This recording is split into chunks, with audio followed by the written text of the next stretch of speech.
and goal here in the Steel City. And a few moments ago, their Steelers emerged from the Heinz Field tunnel. They're set. We're set as the Steelers are ready to do battle with the Detroit Lions. And he opts to not bring this one out. The first drive will start at the 25.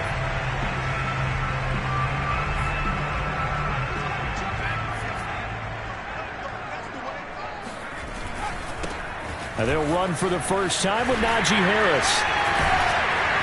And they'll get it up just short of the 45 at the 44.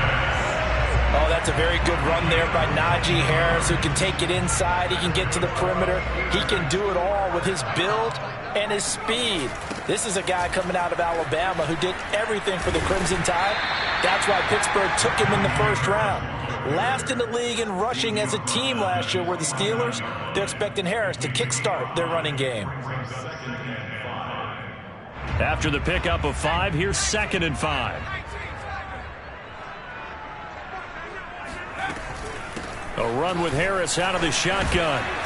And he'll be taken down at the 44-yard line.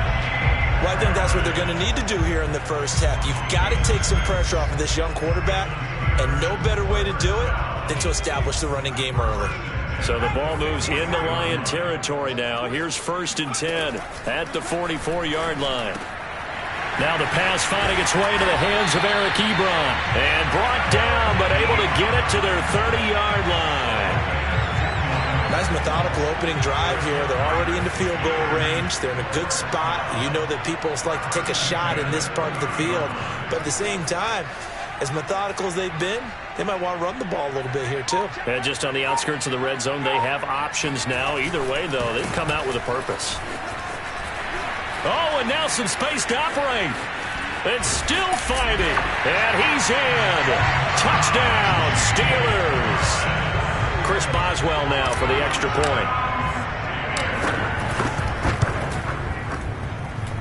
And he'll put it through to make it 7-0 Steelers.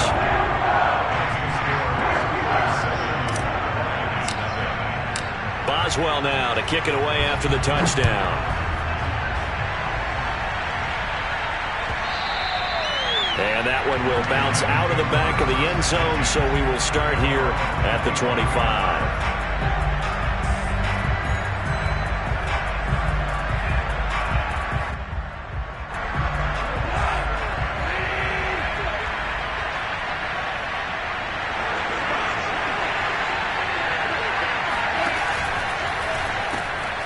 Now that'll be caught by St. Brown. And from the 25, they work this to the 29, a gain of 4.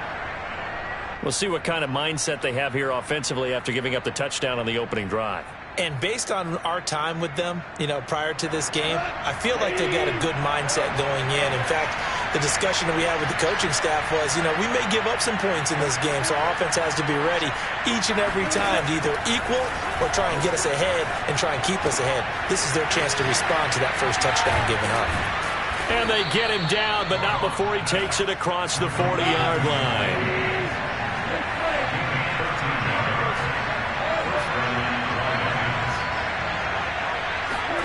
Now Goff on first down.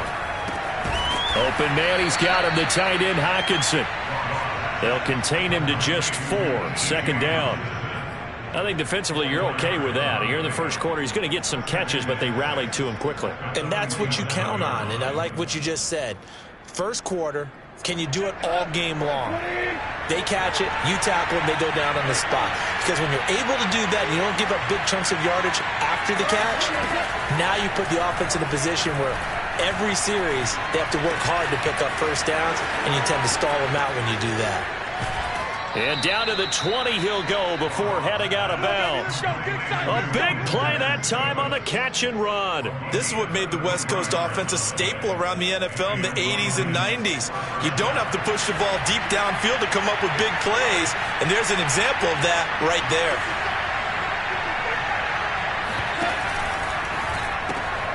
Open man right side is St. Brown. And he is going to lose yardage here. He was unable to shake free there, and they'll cover him for a loss of a yard. This defense for the Steelers, they put together a strong effort last week in the win over Chicago. And they needed to be, because the game was a game we don't see very often anymore. Low scoring, slugging it out in the trenches. One play can make the difference type of a game, and each play took on more importance, and they got it done. Throwing again is gone. Right side, it's the tight end, Hockenson. They'll get 9 there as that sets them up better for third down. Now the Steelers put a stop to the action with a timeout defensively. They'll have 2 remaining as we step aside here in this first quarter. The Steelers now in the nickel here on third down.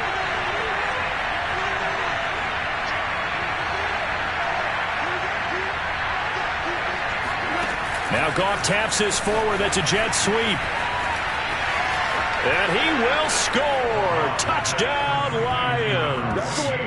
Amon-Ra St. Brown with a lucky number 13 touchdowns now on the year.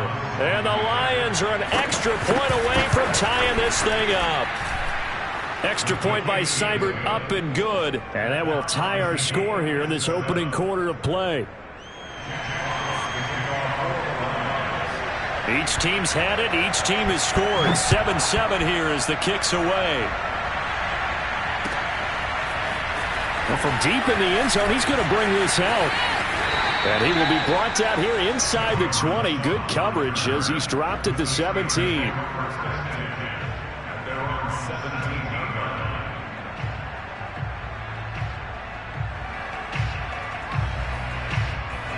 The Steeler offense here about ready for their next drive. 3-5 is where they sit on the year. A very uneven start. It's certainly not an ideal position to be in at the halfway point of the season. CD, do you see an avenue where they can still be a playoff team, or is that ship sailed? Well, since you took me to the nautical side, I'm going to try and keep up here, because to me, this ship is about ready to pull out of port. These next couple of games are absolute must-wins for them. Now, if they can win a couple, get to 5-5, maybe they start believing in themselves. But a loss here, that would move them to 3-6. And if that's the case, well, that boat is going to head out to the harbor with them still on the dock.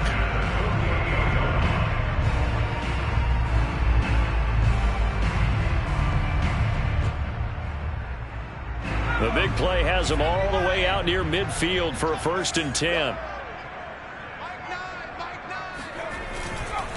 They hand this off to Harris, and nothing much materializing there on the first down run. He'll get a couple, and that's it. Certainly a nice job there by the defense, rallying to the football and getting him on the ground, but I think the play gets made by the defensive front, because if they can't get upfield, their job is to go ahead and get low, almost get into a ball sometimes, stack things up, and make it difficult for the runner to find a hole.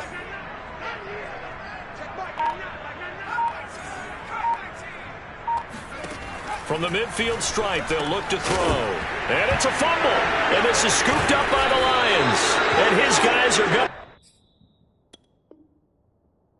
get the football at the 37-yard line.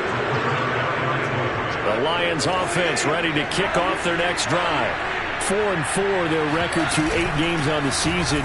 Would you say that this team has overperformed, underperformed, or are they kind of right where you thought that they would be? Do you mind if I say yes, yes, and yes? Because ultimately to me, 4-4 is about where they should be, because we've seen weeks where they've been really, really good. They've looked terrific.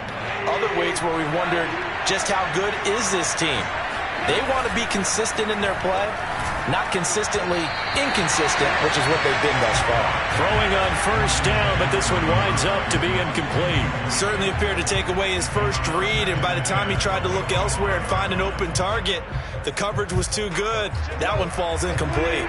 Trying to get one more in here before the quarter breaks. To throw again on second down. Goff. And that will be incomplete. They couldn't hook up on what's going to be the final play of this first quarter. These two teams all tied after one.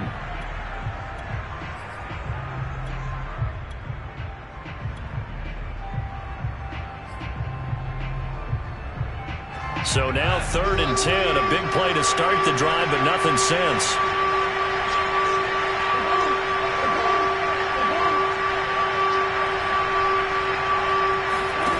Here's Goff.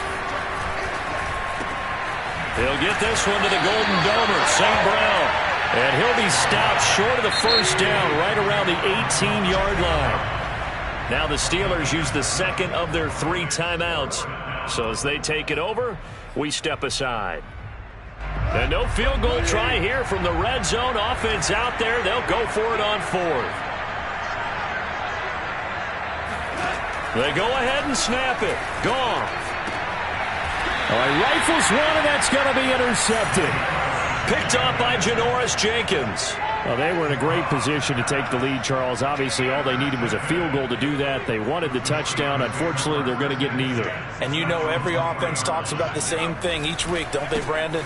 They want to end every drive with a kick, whether it's a field goal attempt, a point out. Down the numbers. There he goes. The 40. Past the 20. And into the end zone. Touchdown, Pittsburgh. Anyone who watched Najee Harris in Alabama knows the kind of strength that this guy runs with, and he's continuing on that path here at the next level. Yeah, this is a guy who runs with such balance and control. I mean, he went through that early contact just like he was driving over a speed bump. And he's able to continue his way downfield and wind up in the end zone. Boswell now to kick it away after the touchdown. This will be returned from deep in the end zone.